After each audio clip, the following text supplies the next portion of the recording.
আসসালামু আলাইকুম ওয়া রাহমাতুল্লাহি ওয়া বারাকাতুহু। ওয়ালাইকুম সালাম ওয়া রাহমাতুল্লাহি ওয়া বারাকাতুহু। কাছে কিংবা দূরে, দেশে কিংবা বিদেশে, যে যেখান থেকে আমার আলোচনা শুনছেন, সকলের প্রতি আমার হৃদয় নিংড়ানো ভালোবাসা এবং সালাম। আসসালামু আলাইকুম ওয়া রাহমাতুল্লাহি ওয়া বারাকাতুহু। সমস্ত প্রশংসা ও তারিফ মহান আল্লাহ পাকের জন্য। সালাতু সালাম প্রিয় নবী সাল্লাল্লাহু আলাইহি সাল্লাম, আহলে বায়াত, আহলে আওলাদ এবং সমস্ত আউলিয়া উলিয়াদের প্রতি। আজকে আলোচনা করব পৃথিবীর বিস্ময়কর মানবজাতির হেদায়েতের গ্রন্থ মহাগ্রন্থ আল কোরআনুল মাজিদের সূরাতুল বাকারার ৮৩ নং আয়াতের শব্দগত অর্থ এবং হাকিকি ভাবার্থ। বিসমিল্লাহির রহমানির রহিম। وَإِذْ أَخَذْنَا مِيثَاقَ بَنِي إِسْرَائِيلَ لَا تَعْبُدُونَ إِلَّا اللَّهَ وَبِالْوَالِدَيْنِ إِحْسَانًا وَذِي الْقُرْبَى وَالْيَتَامَى وَالْمَسَاكِينِ وَقُولُوا لِلنَّاسِ حُسْنًا وَأَقِيمُوا الصَّلَاةَ وَآتُوا الزَّكَاةَ ثُمَّ تَوَلَّيْتُمْ إِلَّا قَلِيلًا مِّنكُمْ وَأَنْتُمْ مُعْرِضُونَ। শব্দগত অর্থ: وَإِذْ أَخَذْنَا مِيثَاقَ بَنِي إِسْرَائِيلَ لَا تَعْبُدُونَ إِلَّا اللَّهَ। আর আমি অঙ্গীকার নিয়েছিলাম বনী ইসরাইল সম্প্রদায় থেকে যে তোমরা একমাত্র আল্লাহর ইবাদত করবে, আল্লাহর ইবাদত ছাড়া অন্য কোনো ইবাদত করবে না। স্পষ্ট কথা। ওয়াইজ, আর যখন, আখাজনা, আমরা গ্রহণ করেছিলাম, মিসাক অঙ্গীকার, বানি ইসরাইল, বানি ইসরাইল অর্থ হলো হযরত মুসা আলাইহিস সালাতু সালামের বংশধর। লা তা'বুদুনা ইল্লাল্লাহ, আল্লাহ ছাড়া কারো ইবাদত করবে না বা কোনো ইবাদত করবে না বা কোনো দাসত্ব করবে না আল্লাহ ছাড়া।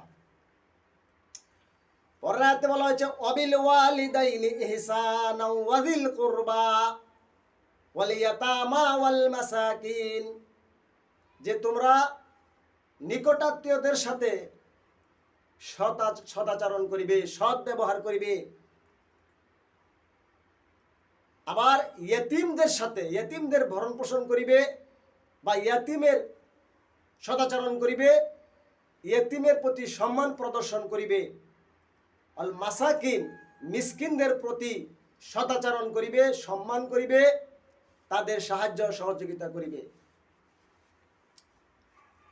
ওয়াকুলু লিন্নাসি হুসনা, এবং তোমরা সর্বসাধারণের সাথে সুন্দর করে কথা বলবে। ওয়াকুলু, আর তোমরা বলবে, লিন্নাসি, সর্বসাধারণ বা মানুষের সাথে, হুসনা, হুসনা অর্থ সুন্দর, সুন্দর, খুব ভালো করে, খুব নরম মেজাজে, খুব ঠান্ডা মেজাজে কথা বলবে। ওয়াকিমুস সালাত, তোমরা সালাত কায়েম করিবে। ওয়াতুজ যাকাত, তোমরা যাকাত প্রদান করিবে। সুম্মা তাওয়াল্লাইতুম, অতঃপর তোমরা ফিরে গেলে, ইল্লা কলিলাম মিনকুম ওয়া আনতুম মুরিদুন, তোমাদের কিছু সংখ্যক ব্যতীত অধিকাংশই মুখ ফিরাইয়া লইলে। স্পষ্ট আয়াত। ওয়াবিল ওয়ালিদাইনি ইহসান, পিতামাতার প্রতি সদাচরণের কথাটিও এখানে আল্লাহ পাক বললেন। পিতামাতার প্রতি সদাচরণ করিবে, নিকট আত্মীয়দের সাথে সদাচরণ করিবে, ইয়াতিমের সাথে ভালো ব্যবহার করিবে, ভরণ পোষণ করিবে, মিসকিনের সাথে ভালো ব্যবহার করিবে, ভরণ পোষণ করিবে। তারপরে তোমরা সালাত কায়েম করিবে, যাকাত প্রদান করিবে। কিন্তু আফসোস, অধিকাংশই মুখ ফিরাইয়া লইলে, অল্প কয়েকজন ব্যতীত। তাহলে অল্প কয়েকজন ব্যতীত সবাই মুখ ফিরাইয়া লইলে আল্লাহর বাণী কার্যকর হলো না অধিকাংশ মানুষের উপরে, তারা এটাকে ঘুরে গেল, ফিরে গেল। তা আমরা এই আয়াতের শব্দগত তাফসিরে যাচ্ছি না, কারণ আয়াতটি সম্পূর্ণ স্পষ্ট, এখানে অস্পষ্টতার কোনো চিহ্ন নেই। সুতরাং এখানে শব্দগত তাফসিরের প্রয়োজন বোধ করছি না। তবে আমরা এই আয়াত থেকে কিছু হাকিকি অর্থ আমরা আমার দর্শকদের জন্য বা শ্রোতাদের জন্য আমি তুলে দিচ্ছি। এখানে আমরা 4টা জিনিসকে ইন্ডিকেট করলাম। একটা হলো ইয়েতিম, একটা হলো মিসকিন, আর সালাত এবং জাকাত। এই 4টা বিষয়ের হাকিকি অর্থ আমি আপনাদের সম্মুখে পেশ করছি। ইয়েতিম শরীয়তি পরিভাষায় হলো পিত্তহীন নাবালক, বালক বালিকা, ছেলে মেয়ে, পিতামাতাহীন বালক বালিকাকে এতিম বলে। এটা হলো শরীয়তের পরিভাষা, বা এটা স্বাভাবিক অর্থে গ্রহণ করে নেওয়া যায় শব্দগত অর্থ থেকে। কিন্তু হাকিকতে এতিম কাহারা? হাকিকতে এতিম হলো যাহারা এই পৃথিবীর ভিতরে থেকেও পৃথিবীর কামনা বাসনা থেকে মুক্ত হয়েছে, সম্পূর্ণ ভোগ্য বস্তু থেকে তারা নিরাসক্ত হয়ে গিয়েছে। তাহারা ভোগ বিলাসের দিকে ছুটে না। তাহারা এই পৃথিবীর কোনো বস্তু তারা ইচ্ছায় অনিচ্ছায় গ্রহণ করতে রাজি না। যাহারা সম্পূর্ণ খাবার দাবার, ভোগ বিলাস, আরাম আয়েশ ত্যাগ করে আল্লাহ পাকের মাস্তু হালে অবস্থান করিতেছে, সেই সব মহান মনীষীরা, সেই সব আল্লাহ পাকের প্রেমিকেরা হলো হাকিকতে ইয়েতিম। বুঝতে পারছেন? এতিম কারা?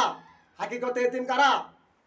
যাহারা এই পৃথিবী থেকে মুখ ফিরিয়ে লইল, এই পৃথিবীর সম্পূর্ণ ভোগবিলাস, আনন্দ উল্লাস এবং খাবার দাবার সম্পূর্ণ বিলাসিতা থেকে মুক্ত হয়ে নিরাশ্রয় হয়ে গেছে, তারা হলো হাকিকতে ইয়েতিম।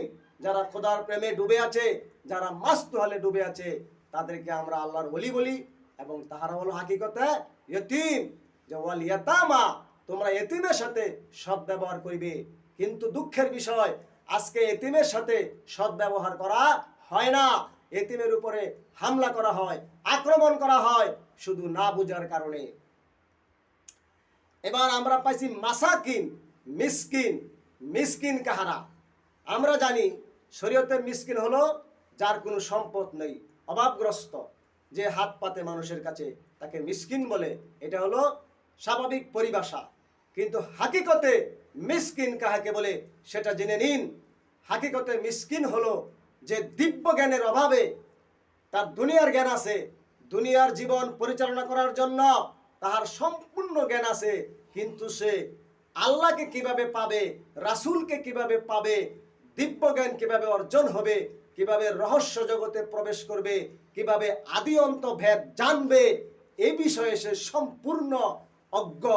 এই লোকটাকে আমরা এখান থেকে ইন্ডিকেট করলাম হাকিকতের পরিভাষায় সে হলো মিসকিন। সে কি? মিসকিন। দিব্য জ্ঞানের অভাবে, রহস্যের জ্ঞানের অভাবে, আদি অন্ত জ্ঞানের অভাবে সে দুনিয়ার চাকচিক্যময় বিলাসিতাময় জীবনকে একমাত্র জীবন মনে করে সে তার সোনালী দিনগুলি, তার সম্পূর্ণ জীবন, যৌবন, সম্পদ, অর্থ, সময় সে ব্যয় করে চলিতেছে। এই লোকটা হলো মিসকিন। সে দিব্য জ্ঞানের অভাবে অভাবগ্রস্ত হয়ে আছে। সে যদি কোনো কামেল মুর্শিদ, কামেল পীর বা কামেল গুরুর কাছে এসে আশ্রয় নেয়, আশ্রয় নিয়ে সে যদি দিব্য জ্ঞান অর্জন করে, আদি অন্ত ভেদ জানে, বুঝে, আল্লাহর রহস্যের মধ্যে ঢুকে, তা সাধন ভজনের মাধ্যমে সে নিজের কাম, ক্রোধ, লোভ, লালসা, অহংকার, দেমাগ, দুনিয়ার লোভ বিলাসিতা মুক্ত হয়ে সে যদি আল্লাহর ধ্যানে মগ্ন হয়, তাহলে তার জন্য কল্যাণকর হবে। তাই আমরা জানি দিব্য জ্ঞানের অভাবে যে গুরুর কাছে এসে আশ্রয় নিয়েছে, সেও এতিম, সেও মিসকিন। তার এখনো জ্ঞান হয় নাই, সে গুরুর দরবারে পড়ে আসে বা গুরুর কাছে এসে বসেছে। তাই গুরু তাকে কি করবেন? তাকে সম্পদ দিবেন। কি সম্পদ দিবেন? আখেরাতের সম্পদ দিবেন। তাকে আদি অন্ত ভেদের খবর জানাইবেন। তাকে সাধন ভজনের মাধ্যমে কাম, ক্রোধ, লোভ, লালসা, আশা, আকাঙ্ক্ষা, চাওয়া পাওয়া থেকে মুক্ত করে খোদার প্রেমে অমরপুর যাওয়ার জন্য, খোদার রাজ্যে প্রবেশ করার জন্য তাকে জ্ঞান দিবেন। এই জ্ঞান যতক্ষণ পর্যন্ত সে পাবে না, ততক্ষণ পর্যন্ত সে যত বড় কোটিপতি হোক, যত বড় প্রভাবশালী সরকারি চাকরিজীবী, বেসরকারি চাকরিজীবী, ব্যাংকার, ইঞ্জিনিয়ার, ডাক্তার, বৈজ্ঞানিক, প্রেসিডেন্ট থেকে ধরে যত প্রভাবশালী রাষ্ট্রীয় পদেই থাকুক না কেন, হাকিকতের পরিভাষায় সে হলো মিসকিন। এই মিসকিনের কাজ হলো গুরু খুঁজে গুরুর কাছে এসে আদি অন্ত ভেদ জানা। তারপরে আমরা চলে যাব আকিমুস সালাত। সালাত হলো শরীয়তের পরিভাষায় সালাতের নির্দিষ্ট সীমা বেঁধে দেওয়া আছে, ফজর, জোহর, আসর, মাগরিব, ঈশা, যেটা শরীয়তের পরিভাষায় সালাত বলে। মুসলিম উম্মাহ, মুসলিম জাতি, সালাত নিয়ে কোনো ভেদাভেদ নাই, দ্বিধা দ্বন্দ্ব নেই। তারা সবাই, সমস্ত ফেরকার মুসলমানেরাই সালাত আদায় করে, নামাজ আদায় করে। কিন্তু এই সালাতের ভিতরে আরেকটি সালাত আছে, যেটা কোরআনের সূরা মারিজের 23 এবং 22 এবং 23 নং আয়াতে বলা হয়েছে, ইল্লাল মুসাল্লিন, মুসল্লি ব্যতীত, আল্লাযীনা হুম আলা সালাতিহিম দাইমুন, তারাই মুসল্লি যাহারা দাইমি সালাতে অর্থাৎ সদা সর্বদা কামনা বাসনা থেকে মুক্ত হয়ে রবের স্মরণে সংযোগ যোগাযোগে সর্বক্ষণ অবস্থান করে। সেটাকে কোরআনের ভাষায় হাকিকিভাবে আমরা বুঝলাম, সেটা হলো দাইমি সালাত। মানুষের নিঃশ্বাসটা প্রতিদিন 21,600 বার করে আপ ডাউন করে, আসা যাওয়া করে, পালপিটেশন করে। এই নিঃশ্বাসের ভিতরে কেউ যদি খোদার স্মরণ, রাসূলের স্মরণ লাগাইতে পারে, তাহলে ইল্লাল মুসাল্লিন, মুসল্লি ব্যতীত কেউ এটা পারবে না। আল্লাযীনা হুম আলা সালাতিহিম দাইমুন, যারা দাইমি সালাত করে তাদেরকে কোরআন বলতেছে মুসল্লি। কিন্তু যারা শরীয়তিভাবে 5 ওয়াক্ত সালাত পড়ে, আমরাও তাদেরকে মুসল্লি বলি, তাদেরকে সম্মান করি, শ্রদ্ধা করি, ভক্তি করি। কিন্তু এই 5 ওয়াক্ত সালাতের পাশাপাশি আপনাকে কোরআনিকভাবে জেনে নিয়ে দাইমি সালাতের খবরটা কোনো গুরুর কাছে জেনে নিয়ে, এটা তো ভেঙ্গে বলা যাচ্ছে না এই অনলাইনে। কারণ নিরিবিলি এসে সেটা আপনাকে বুঝতে হবে যে দাইমি সালাতটা আমি কিভাবে আদায় করব। দাইমি সালাতটা আদায় করার পদ্ধতি, ব্যবস্থা পত্র আপনাকে কোনো কামেল মুর্শিদের কাছে এসে নিতে হবে। নেওয়ার পরে আপনি দাইমি সালাত করবেন, তাহলে আকিমুস সালাত আপনার পূর্ণ হবে। যদি আপনি শুধু পাঞ্জেগানা 5 ওয়াক্ত সালাত পড়েন, মাশাআল্লাহ, আলহামদুলিল্লাহ, আপনি মুসলিম বিশ্বের একজন মুসলমান, একজন সম্মানিত ব্যক্তি, আমরা আপনাকে সম্মান করি, ভালোবাসি। কিন্তু দাইমি সালাতটা করলে আপনার জন্য সোনায় সোহাগা। কি বলেন? এবার আসে যাকাত। ওয়াতুজ যাকাত, তোমরা যাকাত প্রদান করো। আমরা জানি 40 টাকা 1 টাকা, অর্থাৎ 100 টাকায় 2.5 টাকা হারে মনিটরিং যাকাত আমাদের ইমামগণ, আমাদের আলেমগণ যেটা ব্যবস্থা করেছেন, সেটা প্রাচীনকাল থেকে চলে আসছে। এটা হলো সম্পদের যাকাত। নেশাব পরিমাণ মালের মালিক হলে প্রতি বছর এই শতকরা 2.5 টাকা হারে তার সম্পদের যাকাত দিতে হয়। কিন্তু এই যাকাতটা হলো মনিটরিং যাকাত। কিন্তু আমরা এটা যাকাতটা পাইলাম কি শরীয়তি যাকাত, কিন্তু হাকিকতে যাকাত আরেকটা আছে। সেই যাকাতটি আপনাকে গুরুর কাছে এসে জেনে নিতে হবে। তবে সামথিং কিছু বলছি, আপনার মন মস্তিষ্কের ভিতরে যদি কোনো কামনা লুকায় রাখেন, কোনো লোভ লুকায় রাখেন, কোনো প্রতিশোধের আগুন লুকায় রাখেন, সেই প্রতিশোধের আগুন, সেই কামনা, সেই লোভ, সেই হিংসা, অহংকার এই মন মস্তিষ্ক থেকে ঝেড়ে ফেলে দিয়ে আপনাকে মস্তিষ্ক এবং মনকে পরিশুদ্ধ করার কথা বলা হয়েছে। সেটা হলো প্রকৃত যাকাত। প্রকৃত যাকাত কি?